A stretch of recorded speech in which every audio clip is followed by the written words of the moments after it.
Hello, and welcome to another quick tips and tricks video. We make videos on different technologies and make the best use of them.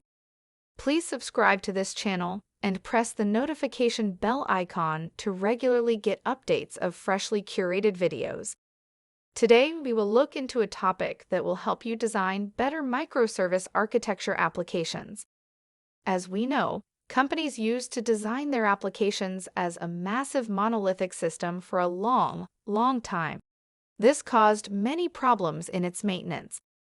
For example, if a section of an application goes down, the entire application also goes down with it. And reviving it was another task since it is heavy. Another application issue that may cause is if a developer updates a part of the program, they will have to restart the entire application in most cases. This makes the system very inefficient and unpredictable. The apparent solution, as we know, is the microservices architecture. This states that instead of making a single massive app, create multiple smaller and easily maintainable apps. Microservice architecture solves most of the problems caused by the earlier and more, but it brings its own set of problems. The problem that I want to discuss in this video is what is the best way to communicate between the microservices. Let's dive deeper into the communication issue and how to solve it. Since the microservices are separate standalone applications, there is a clear communication gap. A simple way to do it is to use socket programming, but that is an obvious answer. But it doesn't solve another problem. Let's imagine two separate microservices, A and B. Now A wants to send a packet of information to B. A uses socket programming to do so. It works perfectly. But what if application B was down and A sent a data packet to B? The data is lost and never recovered. Another scenario we could imagine is if a significant number of microservices are there in the system.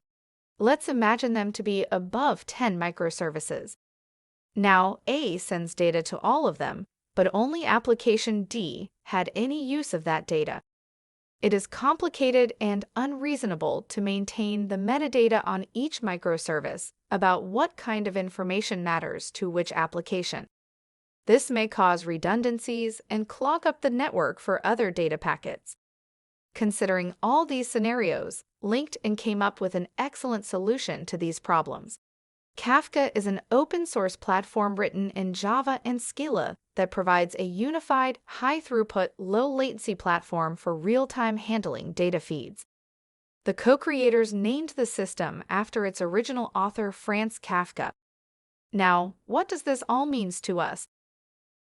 To understand Kafka better, imagine 10 microservice applications in a circle with the center point as the Kafka broker. The microservices will let the Kafka broker know the topics that matter to them at the startup. This will create subscriptions for each application to single or multiple topics.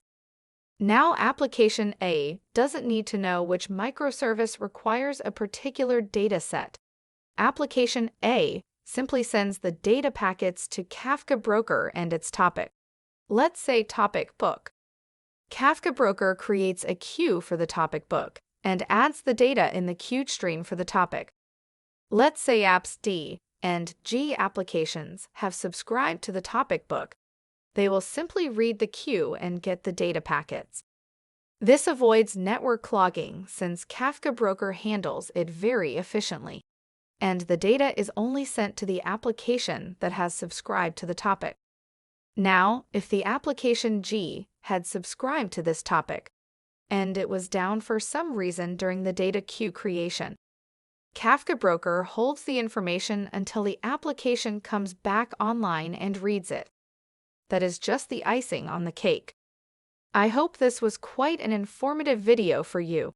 If you liked this video, please give us a thumbs up. Let us know your thoughts in the comments below. Stay safe and see you soon.